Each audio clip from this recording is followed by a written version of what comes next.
அஸ்ஸலாமு அலைக்கும் வரஹ்மத்துல்லாஹ்.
இன்னல் ஹம்துலில்லாஹ் அல்ஹம்துலில்லாஹ் நஹ்மதுஹு வ நஸ்தஈனுஹு வ நஸ்தக்ஃபிருஹு வ நஊது பில்லாஹி மின் ஷுரூரி அன்ஃபுஸினா வ மின் ஸய்யிஆத்தி அமாலினா மை யஹ்திஹில்லாஹு ஃபலா முதில்ல லஹு வ மை யுத்லில் லஹு ஃபலா ஹாதிய லஹு வ அஷ்ஹது அன் லா இலாஹா இல்லல்லாஹ் வஹ்தஹு லா ஷரீக லஹு வ அஷ்ஹது அன்ன முஹம்மதன் அப்துஹு வ ரசூலுஹு அம்மா பஅத். يا أيها الناس اتقوا ربكم الذي خلقكم من نفس واحدة خلق منها زوجها وبث منهما رجالا كثيرا ونساء واتقوا الله الذي تساءلون به والأرحام إن الله كان عليكم رقيبا. ஆகுக என்ற ஒரு சொல்லை கொண்டு இந்த பிரபஞ்சத்தையும் கோடான கோடி ஜீவராசிகளையும் படைத்து வளர்த்து பரிபாலித்து வரும் எல்லாம் வல்ல அல்லாஹுவை புகழ்ந்தவனாகும். வார்த்தைகளிலே சிறந்தது அல்லாஹ்வுடைய வார்த்தை திருமறை குர்ஆன் என்றும், வழிகாட்டுதல்களிலே சிறந்தது நபிகள் நாயகம் ஸல்லல்லாஹு அலைஹி வஸல்லம் அவர்களுடைய வழிகாட்டுதலாகும். இவை இரண்டும் தவிர்த்து இந்த மார்க்கத்தில் புதிதாக ஏற்படுத்தப்படும் ஒவ்வொரு வணக்க வழிபாடுகளும் சடங்கு சம்பிரதாயங்களும் பித்அத் எனும் அனாச்சாரமாகும். யாரெல்லாம் அதை பின்பற்றுகிறார்களோ அது அவர்களை நரகிலே கொண்டு போய் சேர்க்கும் என்ற அன்னரம் பெருமகனாரின் எச்சரிக்கை நினைவு கூர்ந்தவனாகும். எல்லாம் வல்ல அல்லாஹ்வுடைய அன்பும் அருளும் கருணையும் நம்மையெல்லாம் நேர்வழிப்படுத்த வந்த நபிகள் நாயகம் ஸல்லல்லாஹு அலைஹி வஸல்லம் அவர்கள் மீதும், அவர்களுடைய குடும்பத்தினரின் மீதும், அவர்களை தன்னால் இயன்ற அளவு அப்படியே பின்பற்றி வாழ்ந்த அத்துணை மக்களின் மீதும், குறிப்பாக இந்த ஜும்மாவினுடைய கடமையை நிறைவேற்றுவதற்காக இங்கு வந்து அமர்ந்திருக்கக்கூடிய நம் அனைவரின் மீதும் என்றென்றும் நின்று நிலவட்டுமாக என்று பிரார்த்தனை செய்தவனாக என்னுடைய உரையை ஆரம்பம் செய்யும். இன்றைய ஜும்மாவினுடைய தலைப்பாக மனோ இச்சை என்ற தலைப்பை நாம் இங்கே தேர்வு செய்திருக்கின்றோம். அல்லாஹ் ரப்பில் ஆலமீன் இந்த உலகத்திலே பல்வேறு தரப்பட்ட அருள் கொடைகளை நமக்கு இறைவன் வழங்கி இருக்கின்றான். இன் தேமத்து நேமத்தல்லாஹி லா துக்ஸுஹா. அல்லாஹ்வினுடைய அந்த அருள் கொடைகளை என்ன நினைத்தால் எண்ணி மாற முடியாது. அந்த அளவுக்கு அல்லாஹ்வுடைய அருள் கொடைகளை இந்த மனித சமூகத்திற்கு இறைவன் வாரி வழங்கி இருக்கின்றான். எண்ணற்ற அருள் கொடைகள். அது உணவாக இருந்தாலும் சரி, நம்முடைய உடலாக இருந்தாலும் சரி, நமக்கு வழங்கப்பட்டிருக்கக்கூடிய ரிஸ்காக இருந்தாலும் சரி, அனைத்துமே குழந்தை செல்வங்கள் இருந்து அத்துணையுமே அல்லாஹ் வழங்கி இருக்கக்கூடிய அருள்கொடைகள் தான். அதிலே மிக முக்கியமான ஒரு அருள்கொடை என்னவென்று சொன்னால் ஹிதாயத் என்று சொல்லக்கூடிய இந்த நேர்வழி. இந்த இஸ்லாத்தை நமக்கு தந்திருக்கின்றான்.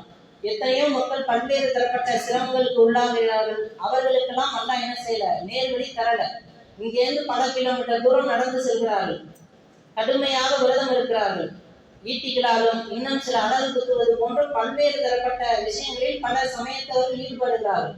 அவ்வளவு தங்களுடைய இறைவனுக்கு அர்ப்பணிப்பாக இருக்கக்கூடிய அவர்களுக்கெல்லாம் தராத இஸ்லாத்தை நமக்கு தந்திருக்கிறார்கள். நபிமார்களை எடுத்துக்கொண்டால் எல்லா நபிமார்களும் அவர்கள் மிக முக்கியமாக இறைவனிடத்தில் இறைஞ்சிய பயந்து நடுங்கிய ஒரு விஷயம் இஸ்லாம் தான்.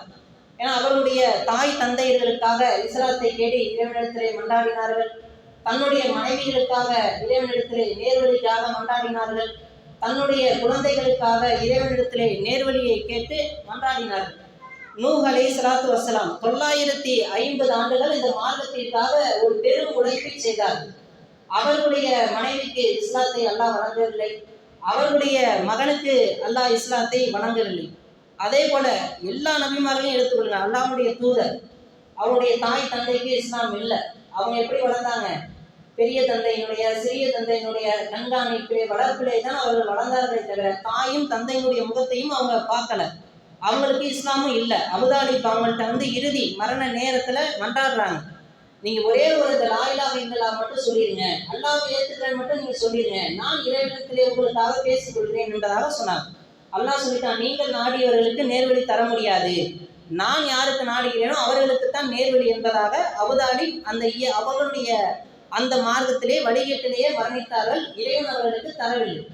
அதே போல யூசுப் நபியாக இருக்கட்டும், அவருடைய சந்ததியில் வரக்கூடிய நபிமார்கள் அனைவரும் என்ன சொன்னாங்க, வலா தமுத்துன்னா இல்லாம முஸ்லீமும், முஸ்லீமாகன்று நீங்க மரணிச்சிடாதீங்க. யூசுப் நபி கேட்டாங்க, வதப்பனி முஸ்லீமன், என்னை முஸ்லீமாக நீங்க மரணிக்க செய்திராத என்று கேட்டாங்க. எல்லாருடைய ஒரே நோக்கமாக ஒரே பிரார்த்தனையாக இறைவனிடத்தில் கெஞ்சக்கூடிய மன்றாடக்கூடிய அஞ்சி நடுங்கக்கூடிய ஒரு பிரார்த்தனையாக எது இருந்தது என்று சொன்னால், எங்களுடைய குடும்பத்திற்கு நேர்வழி கொடுத்துரு, என்னுடைய மகனுக்கு, என்னுடைய தந்தைக்கு, என்னுடைய தாய்க்கு நேர்வழியை கொடுத்துரு என்று இறைவனிடத்தில் மன்றாடக்கூடிய ஒரே விஷயமாக இந்த இஸ்லாம் தான் இருந்தது என்பதை வரலாற்றிலே பார்க்கிறோம். அவ்வளவு பெரிய அருள்கொடை. அப்ப அந்த அருள்கொடையை இறைவன் நமக்கெல்லாம் தந்திருக்கின்றார். அப்படி கொடுத்திருக்கக்கூடிய அந்த அருள்கொடையை நாம் எந்த அளவுக்கு சரியாக முறையாக பயன்படுத்துகிறோம்? என்ன இதுல கை சேதம்னா, இதுல முக்கியமான இது ஒரு மிகப்பெரிய அருள், நேர்வழி. இந்த நேர்வழிக்கு வந்த பிறகு அதுல இருந்து விலகி செல்வதற்கு இல்லையா, இது மிகப்பெரிய கை சேதம். அப்ப அப்படிப்பட்ட கை சேதத்தை நாம் பெற்றுக்கொள்ளக்கூடாது. அது எதுனா, அந்த மனோ இச்சை என்பது மிக மிக மோசமான ஒரு பண்பாக இருக்கிறது. அந்த மனோ இச்சையை பற்றித்தான் இன்றைய ஜும்மாவுடைய உரையாக நம்ம பார்க்க இருக்கின்றோம். அல்லாஹ் 7வது அத்தியாயத்தினுடைய 175வது வசனம், 176வது வசனம், அல் அராஃப் என்று சொல்லக்கூடிய 7வது அத்தியாயத்தினுடைய 175, 76 இந்த வசனங்கள்ல ஒருவனை பற்றி அல்லாஹ் சொல்லி காட்டுகின்றான். நம்பிக்கை கொண்டோரே, உங்களுக்கோ மன்னிக்கணும், அதில் ஒருவனுடைய வரலாறை பற்றி இறைவன் சொல்லி காட்டுகின்றான். என்ன சொல்கிறான் அப்படின்னா, முகமதே, அவர்களுக்கு ஒருவனை பற்றிய செய்தியை கூறுவீராக. அவனுக்கு நமது வசனங்களை வழங்கியிருந்தோம், அவன் அதிலிருந்து நழுவி கொண்டான், அவனை சைத்தான் தொடர்ந்தான், எனவே அவன் வழிகட்டவனாகி விட்டான். 7வது அத்தியாயத்தில் இந்த வசனத்தில் ஒருவனை பற்றி அல்லாஹ் சொல்லி காட்டுகின்றான். அந்த ஒருவன் யார் என்பது அந்த வசனத்தில் இல்லை. அதுக்கு இப்னு அப்பாஸ் ரலியல்லாஹு அன்ஹு அவங்க அந்த வரலாறுக்கு விளக்கம் எழுதுறாங்க. அல்லாஹ் சொல்லக்கூடிய இந்த செய்திக்கு விளக்கத்தை அவங்க எழுதுறாங்க. யார் அவன் அப்படின்னு பார்த்தாக்கா, அவன் பாலஸ்தீனத்திலே வாழ்ந்தவன். பாலஸ்தீனத்தில் மூசா நபி இருக்கும் பொழுது அவங்களுடைய சமுதாயத்தில் வாழ்ந்த ஒருவன் தான். அவனுடைய பேர் என்ன அப்படின்னு கேட்டால் பல்கான் பின் பாவூரா என்று சொல்லக்கூடிய ஒரு மனிதன். அவனுக்கு எவ்வளவு பெரிய சிறப்புகளை அல்லாஹ் வழங்கியிருந்தான் என்பதாகத்தான் முதல்ல நம்ம ஓதி காட்டின வசனத்தில் அல்லாஹ் சொல்லி காட்டுறான். என்ன அவனுக்கு கொடுக்கப்பட்ட சிறப்பு அப்படின்னு பார்த்தாக்கா, அல்லாஹ்வுடைய பெயர்கள் 99 பெயர்கள் நமக்கு தெரியும். இதனில் அங்கங்கே சில இடங்கள்ல ஹதீஸ்கள்லேருந்து ஒரு சில பெயர்கள் இருக்கும், குர்ஆன்ல ஒரு சில பெயர்கள் இருக்கும், சில பண்புகள் இருக்கும். இவ்வளோதான் நமக்கு தெரியும்.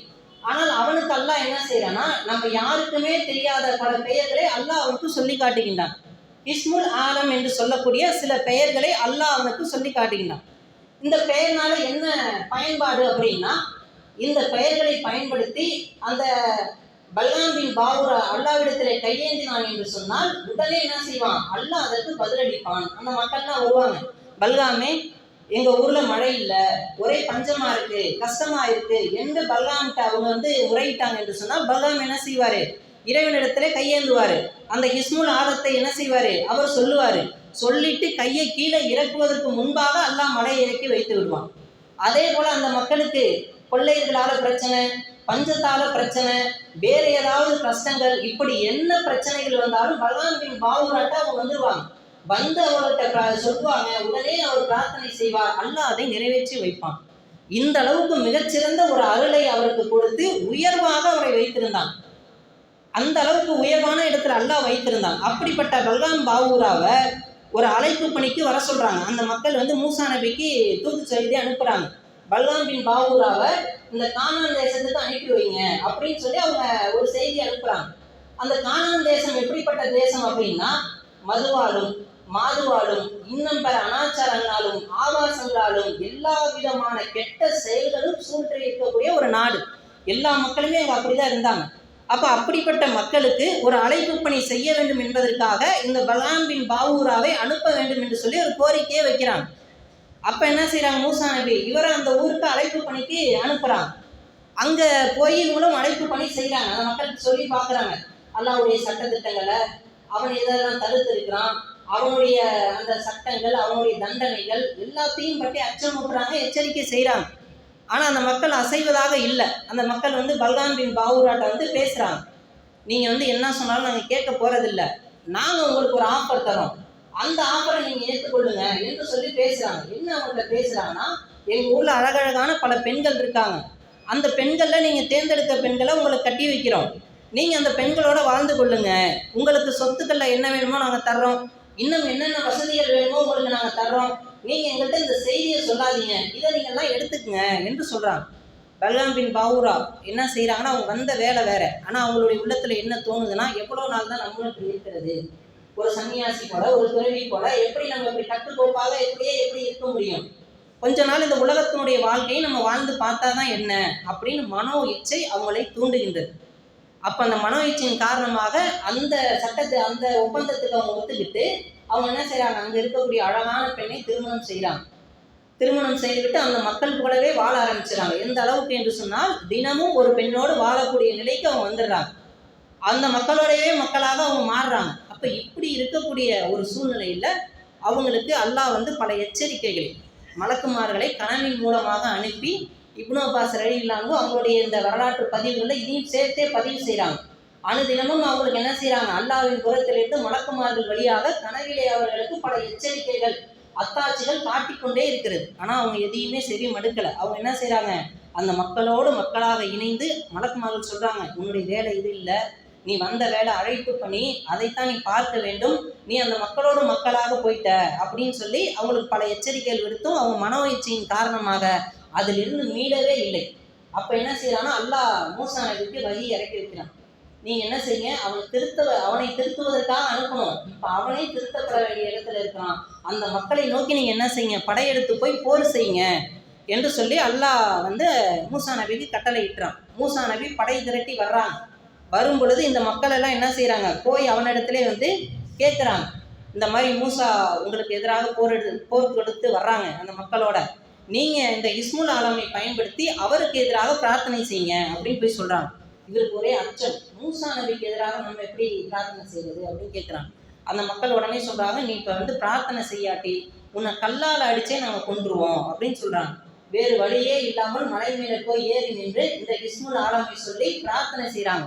எப்படி பிரார்த்தனை செய்யறாங்கன்னா, இறைவா, மூசாவும் அவருடைய படைகளும் எங்களை நோக்கி வந்து கொண்டிருக்கிறார்கள், அவருடைய படைக்கு நீ வெற்றியை அளிப்பாயாக, அவருடைய படையை கண்ணியப்படுத்துவாயாக, எங்கனையும் என்னுடைய படையையும் நீ இழிவுபடுத்துவாயாக பிரார்த்தனை செய்யறாங்க. இதை கேட்டோன்னு அந்த மக்களுக்கு பயங்கரமாக ஆத்திரம் வருது. என்ன இப்படி கேட்குறீங்க அப்படின்னு சொல்லும் பொழுது, வேற நான் கேட்கல, நான் நீங்க சொன்ன மாதிரி தான் கேட்க முற்படுறேன், ஆனா அந்த வார்த்தை எனக்கு வரமாட்டேங்குது, இப்படித்தான் வருது அப்படின்னு சொல்லி இந்த பிரார்த்தனை மீண்டும் ஓதுறாரு. அப்ப அந்த மக்கள்லாம் என்ன செய்யறாங்கன்னா, கல்லாலை அடித்து அவரை கொள்கிறார்கள். இதான் சம்பவம். அல்லாஹ் முடிச்சுட்டு அந்த 176வது வசனத்தில் சொல்றான், நாம் நாடி இருந்தால் அதன் மூலம் அவனை உயர்த்தி இருப்போம், மாறாக அவன் உலக வாழ்க்கையை நோக்கி சாய்ந்து விட்டான். இந்த உலகத்தை நோக்கி அவன் போயிட்டான். நான் நினச்சிருந்தா அவனை கண்ணியப்படுத்தியிருப்பேன்.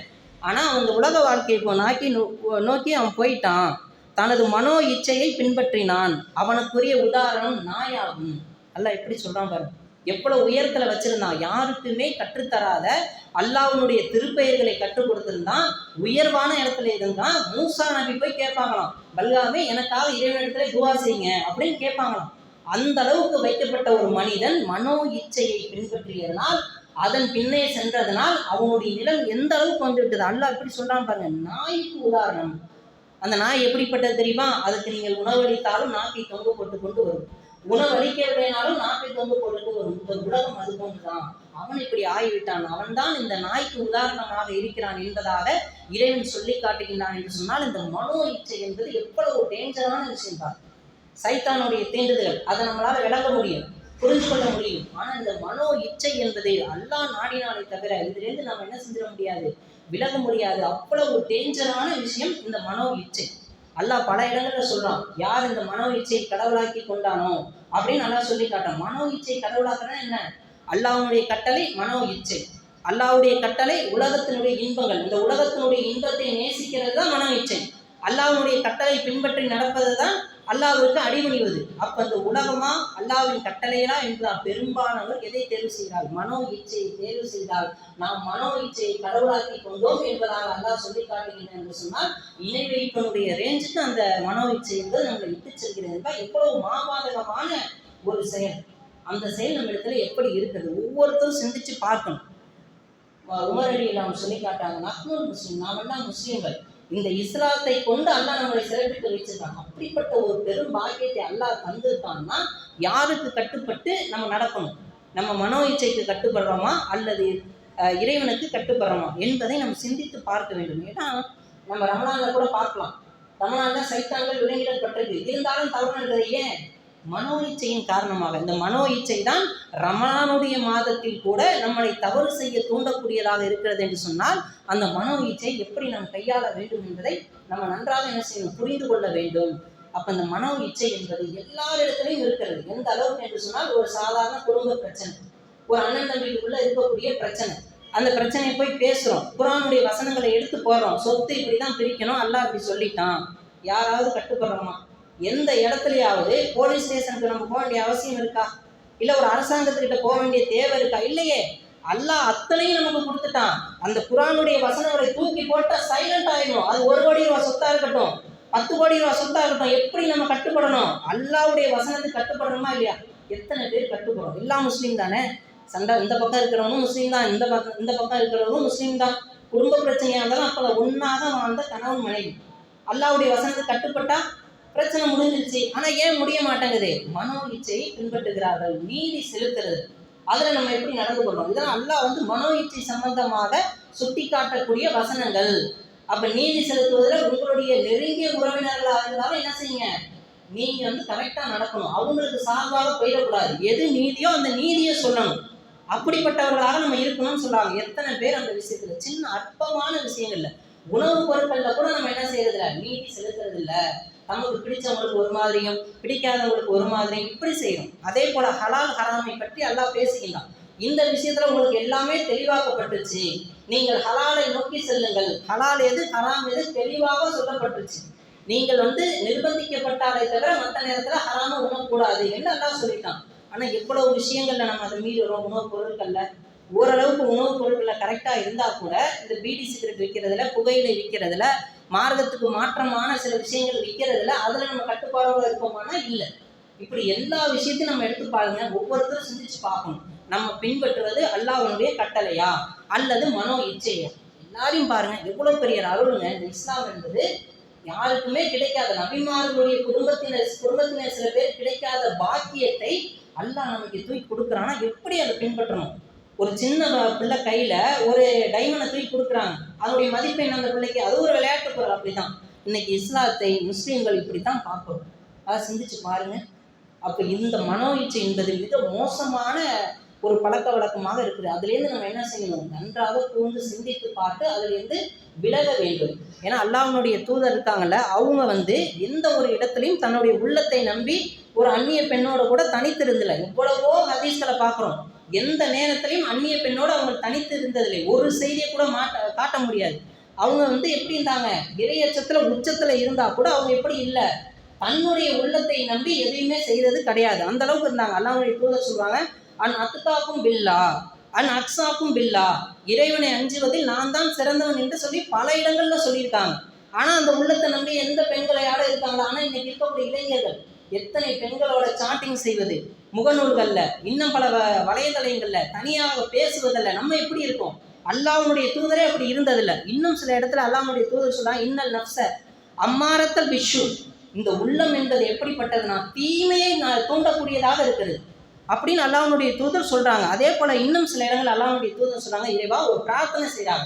என்ன பிரார்த்தனை செய்யறாங்க அப்படின்னு சொன்னா, இறைவா கண் நினைக்கும் நேரம் கூட, கண்ணை சிமிட்டுறோம் பார்த்தீங்களா, அந்த நேரத்தை கூட என்னுடைய உள்ளத்தை ஏன் கண்ட்ரோல்ல விட்டுறாத, இந்த உள்ளத்தை உன்னுடைய கட்டுப்பாட்டுல வை என்று சொல்லி அல்லாஹ்வுடைய தூதர் பல இடங்கள்ல உள்ளத்தை ஒன்புறத்திலே வை, கண் சிமிட்டுற நேரத்தை கூட என் பக்கம் திருப்பிடாத என்று சொல்லி அல்லாஹ்விடத்திலே பிரார்த்தனை செய்தார்கள். சொன்னால் நம்முடைய நிலை என்ன? சிந்தனை பண்ணி பாருங்க, யோசனை பண்ணி பாருங்க. இப்பேற்பட்ட ஒரு செய்தி. அப்போ மனோ இச்சை என்பதை நம்ம ரொம்ப கவனமாக இருக்கணும். நம்ம என்ன செய்யறோம், அலட்சியமாக பின்பற்றோம். தொழுகையில் அலட்சியம், தொழுகையா செல்போனா, எதை தேர்ந்தெடுக்கிறோம், தொழுகையா படமா. முஸ்லீமா இருக்காங்க, தேட்டருக்கு போய் படம் பார்க்கக்கூடியவர்களா இருக்காங்க. அதே முகநூலில் பதிவு செய்யக்கூடியவர்களாக இருக்காங்க. ஒரு தவறு செய்யற, தெரியாம செஞ்சுட்டு போயிட்டு அது அல்லாஹ்வுக்கு முணக்க முடியாது. அதை சமூகத்தில் அந்த தீமை பரவுவதற்கும் ஒரு வாய்ப்பாக அதை அனுப்புறீங்க. என்ன விஷயம், சிந்தனை பண்ணி பாருங்க. அப்ப எப்படி இருக்கிறோம்? முஸ்லீம்களுடைய செயல்பாடு வெளிப்பட வேணாமா? அப்ப நம்ம எதை ஃபாலோ பண்றோம், அல்லாஹ்வுடைய கட்டளையா மனோ இச்சையே? சிந்தனை பண்ணி பாருங்க. அப்ப இதெல்லாம் கவனத்தில் எடுத்து இந்த மனோ இச்சைங்கிற விஷயத்துல நம்ம சரியாக இருக்கணும். இதையாக இன்னொரு வரலாறை நான் உங்களுக்கு சொல்கிறேன். என்ன வரலாறு அப்படின்னா, ஏமன் தேசத்தில் வாழ்ந்த ஒரு கவிஞர், ஆஷா அப்படின்னு சொல்லக்கூடிய ஒரு கவிஞர். இன்றைக்கு வரைக்கும் அவருடைய கவியை அடித்துக் கொள்வதற்கு ஆள் இல்லை. அப்படி ஒரு சிறப்பான கவிதையை அவர் வடித்திருக்கிறார். இன்னைக்கு வரைக்கும் அரபு நாட்டில் அவருக்கு இணையான ஒரு கவிதை வரவே இல்லை. அப்படிப்பட்ட ஒரு கவிஞர். அவர் என்ன செய்யறாருன்னா, இஸ்லாத்தை கேள்விப்பட்டு மக்காவுக்கு வர்றாரு. அல்லாஹ்வுடைய தூதர் மதீனாவுக்கு போயிட்டாங்க. இப்போ இவர் வர்றாருங்கிறத கேள்விப்பட்டாங்கன்னா, அன்னைக்கு மக்காவுடைய தலைவர் யாருன்னா அபூ சுஃபியான் ரலியல்லாஹு தான் இருக்காங்க. அவங்க என்ன செய்யறாங்க, அவரை வரவேற்கிறாங்க. வரவேற்று என்ன விஷயமா வந்திருக்கீங்க, உணவெல்லாம் சிறப்பாக கொடுத்து என்ன விஷயமா வந்திருக்கீங்கன்னு கேட்கும் பொழுது அவங்க சொல்றாங்க, நான் இந்த மாதிரி இஸ்லாத்தை ஏற்க வந்திருக்கேன் அப்படின்னா அபூ சுஃபியானுக்கு தூக்கி வாரி போட்டுச்சு. இவர் இஸ்லாத்தை ஏற்றுக்கிட்டாருன்னா அரபு கண்டத்துல பெரும்பகுதியான மக்கள் இஸ்லாத்தை நோக்கி போயிடுவாங்க, இதை விடக்கூடாது என்று சொல்லி அவர்கிட்ட கேட்குறாங்க. என்ன நீங்க இஸ்லாத்தை போய் ஏற்க போறீங்க, அது ஒன்றும் அப்படி ஒன்று சிறந்த மார்க்கம் கிடையாது என்று சொல்லி அவங்க சொல்றாங்க. நான் எத்தனையோ மார்க்கங்களை பார்த்துவிட்டேன், எத்தனையோ மதங்களை பார்த்துவிட்டேன், இந்த முகமது சொல்லக்கூடிய இந்த இஸ்லாம் தான் சிறந்த மார்க்கம் என்று பதிலளிக்கிறார். மீண்டும் அவர்கிட்ட கேட்குறாங்க, நீங்க மது அருந்தக்கூடியவராக இருப்பீங்க, விபச்சாரத்துல கவிஞர்கள்லாம் ஈடுபடுவீங்க, அவர் விபச்சாரத்தை தடை செய்கிறார், மதுவை தடை செய்கிறார், எப்படி அவங்களோட நீங்க இணைந்து வாழ்வீங்க என்று கேட்கும் பொழுது, சாக்கடையினுடைய நீர் இருக்கல்லவா, அந்த சாக்கடையினுடைய நீரை அருந்தியாவது அந்த மக்களோடு நான் வாழ்ந்து கொள்வேன். எப்படி பதில பாருங்க. சாக்கடை நீரை குடிச்சுக்கிட்டு கூட இஸ்லாத்துல இருந்துக்கிறவனே தவிர அந்த மது எனக்கு வேணாம், அந்த விபச்சாரம் வேணாம், நான் இஸ்லாத்தை ஏற்க போகிறேன் என்று சொல்லி அவர்கிட்ட வாதம் பண்றார். அப்ப அவர் என்ன சொல்றாருன்னா, இவரை நம்ம தடுக்க முடியாது, நம்ம இவருக்கு ஒரு ஆஃபர் பண்ணுவோம்னு சொல்லிட்டு அவர்கிட்ட என்ன சொல்றாருன்னா, நீங்க இங்க இஸ்லாத்தை ஏற்காதீங்க, உங்களுடைய நாடாக இருக்கக்கூடிய ஏமன் நாட்டுக்கு நீங்க போய் இஸ்லாத்தை ஏற்றுக்கொள்ளுங்க. அப்படி நீங்க ஏற்றுக்கொள்றீங்கன்னு சொன்னா உங்களுக்கு 100 சிவப்பு ஒட்டகத்தை தரேங்கிறார். இன்னைக்கு இருக்கக்கூடிய பென்ஸ் கார் அந்த மதிப்பு தான் அதுக்கு அன்றைய காலத்துல உள்ள மதிப்பு. அப்ப அவர் என்ன செய்யறாரு, நம்ம இஸ்லாத்தை ஏற்க போறோம், 100 ஒட்டகத்தை வாங்கிட்டு போய் ஏற்போமே என்று சொல்லி அவருடைய மன இச்சை என்ன செய்யுது, இந்த ஒட்டகத்தின் மீது ஆசைப்படுது. ஒட்டகத்தை வாங்கிட்டு ஊருக்கு போறாரு. ஏமனை போய் சேர்றாரு. இஸ்லாத்தை ஏற்கல, மரணம் அவரை தழுவி கொள்ளும். எவ்வளவு மன உறுதியோடு பேசினாரு. ஒரு சாக்கடை தண்ணியை குடிச்சு கூட நான் இருந்துக்கிறேன் என்று சொன்னவர், அவ்வளவு உறுதிப்பாடோடு இருந்தவர். அவருடைய நோக்கம் என்ன, இலக்கு என்ன, அல்லாஹ்வுடைய மார்க்கத்துக்கு உள்ள வரதான் அவருடைய இலக்கு. ஆனா என்ன செய்யறாரு, மனோ இச்சை. ஒரு ஒட்டகத்தை வாங்கிட்டு போய் ஏற்றுக்கிட்டா என்ன, லேசா அந்த இடத்துல கரடுது. இஸ்லாத்தை ஏற்காமல் என்ன செய்யறாரு, மரணத்தை தழுவுகிறார். அவர் பழைய மார்க்கத்திலே போறார், நரகத்துக்கு சொந்தக்காரராக மாறுகிறார் என்று சொன்னால் அவருடைய மனோ இச்சை எப்படி அவரை வழிகெடுத்தது பாருங்க. 2 விஷயம்தான் அல்லாஹ் வச்சிருக்கான். ஒன்று ஷைத்தான், இன்னொன்று மன இச்சை. இந்த 2 விஷயம்தான். பல்காமைக்கு எடுத்தது எது, அங்கு இருந்த அழகான பெண்கள். இவரை கெடுத்ததுன்னா உலகத்தினுடைய செல்வங்கள். இதே போலதான் நம் ஒவ்வொருடைய உள்ளத்திலே பேசக்கூடிய நானாக இருக்கட்டும், கேட்கக்கூடிய நீங்களாக இருக்கட்டும், ஒவ்வொருவருக்கும் ஒவ்வொரு விதமான மனோ இச்சைகள் இருக்கிறது. அதன்படி செயல்பட்டு கொண்டிருக்கின்றோம். அல்லாஹ் பாதுகாத்தவர்களை தவிர இந்த மனோ இச்சை என்பது மிக மோசமானது. அப்ப அதுல நம்ம என்ன செய்யணும்? கவனம் செலுத்தக்கூடியவர்களாக இருக்கணும். அதிலிருந்து நம்ம என்ன செய்யணும்? விலகி கொள்ளணும். அதுக்கு இதுதான் மிக முக்கியமான இந்த 2 உதாரணங்களை உங்களுக்கு 2 சம்பவங்களை எடுத்து காட்டியிருக்கணும். இது போல நம்முடைய உள்ளத்துல என்னென்ன மனோ இச்சைகள் இருக்கிறதோ அதை எல்லாம் இதோடு கலைந்து விட்டு இனி வரக்கூடிய காலங்கள்ல நம்ம என்ன செய்யணும்? அல்லாஹ்வுடைய கட்டளைகளை பின்பற்றி அவனுக்கும் அவனுடைய தூதருக்கும் கட்டுப்பட்டவர்களாக நாம் வாழ வேண்டும் என்று கூறி என்னுடைய முதல் உரையை நிறைவு செய்கிறேன்.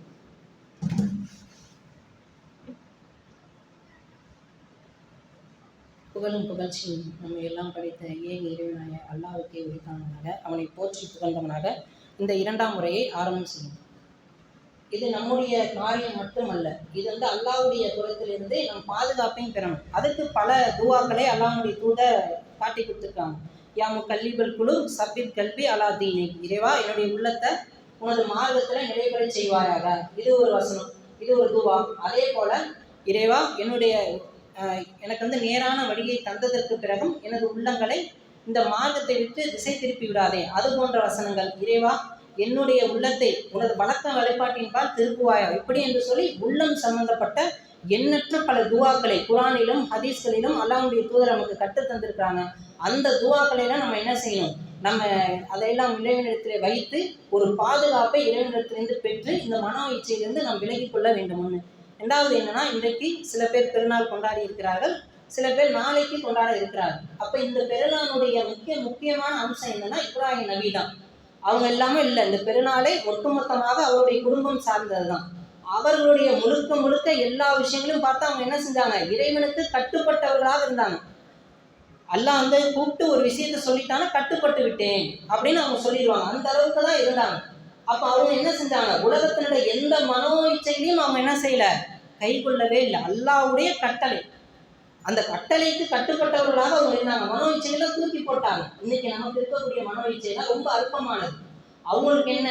பையனை பலியிட அல்லாஹ் சொல்றான். பல நாட்கள் குழந்தை இல்லை, பல வருடங்களுக்கு பிறகு குழந்தை வருது. அந்த குழந்தையை அல்லாஹ் என்ன செய்யறான்? பலியிட செய்யறான். இவ்வளவு பெரிய விஷயம் பாருங்க. எந்த தந்தைக்காவது வருமா? குழந்தை பெற்றெடுத்து ஒரு குழந்தைய வெயில தூக்கிட்டு வர முடியுமா? அதை கூட என்ன செய்யணும்? எறும்பு கடிச்சிருச்சுன்னா அந்த குழந்தை கூட அழுகை நிறுத்திடும். ஒரு தகப்பனும் தாய் என்ன செய்ய மாட்டாங்க? வருத்தப்பட்டு கொண்டே இருப்பாங்க. தடிச்சு போயிடும். இப்படி தடிச்சிருச்சு அன்னைக்கு முழுக்க சொல்லி காமிச்சுட்டே இருப்பாங்க. பாக்குறவன்டா சொல்லுவாங்க, பாய் எறும்பு கடிச்சிருச்சுப்பா, இப்படி ஆயிடுச்சு, தடிச்சிருச்சுன்னு சொல்லுவாங்க. அந்த அளவு குழந்தையை பாதுகாப்பாங்க. ஆனா ஒரு குழந்தையை பலியிட சொன்னா சிந்தனை பண்ணி பாருங்க. அவர் மனோ இச்சை பார்க்கவே இல்லை. சைத்தான் கூட என்ன செய்யறான்? 3 இடத்துல கல் எறியக்கூடிய ஒரு வழிபாட்டு முறை நமக்கு இருக்கு. ஏன்? அந்த 3 இடங்களையும் சைத்தான் அவருடைய உள்ளத்தை திசை திருப்ப முயல்கின்றான். மனோ இச்சையை தூண்டுகின்றான். அந்த இடத்துல கூட அவங்க என்ன செய்யல? மனோ இச்சைக்கு ஒருபோதும் இடம் கொடுக்கல. மனைவி மக்களையும் கொண்டு போய் சாப்பாட்டிற்கு விவசாயத்திற்கு வழி இல்லாத அந்த இடத்துல கொண்டு போய் விட்டு வா அல்லாஹ் சொல்றான். சரியல்ல, கொண்டு போய் விடுறாங்க. எல்லாத்திற்கும் ஆழ்ந்தான். அந்த அளவுக்கு அவங்க தியாகம் செய்தாங்கன்னா என்ன காரணம்? மனோ இச்சைக்கு அவங்க வழிபடல, இறைவனை வழிபடக்கூடியவர்களாக அவங்க இருந்தாங்க. இதை மனசிலை நிறுத்தி இந்த பெருநாளை கொண்டாட நம் தகுதியானவர் எது என்று சொன்னால் இப்ராஹிமுடைய வழிமுறை நாம் பின்பற்றுவதுதான். அதிலே ஒரு மிக முக்கியமான படிப்பனை மனோ இச்சைகளை பின்பற்றக்கூடாது என்பது, அல்லாஹ்விற்கு மட்டுமே கட்டுப்பட வேண்டும் என்பதில் அதை நம்முடைய வாழ்க்கையில மிக முக்கியமான படிப்பினையாக எடுத்துக்கொண்டு இனி வரக்கூடிய காலங்களிலே நாம் செயல்படுத்த வேண்டும் என்று கூறி என்னுடைய உரையை நிறைவு செய்கிறேன். வாஹிரு தாவானா அல்ஹம்துலில்லாஹி ரப்பில் ஆலமீன். அஸ்ஸலாமு அலைக்கும் வரஹ்மத்துல்லாஹி வபரகாத்துஹு.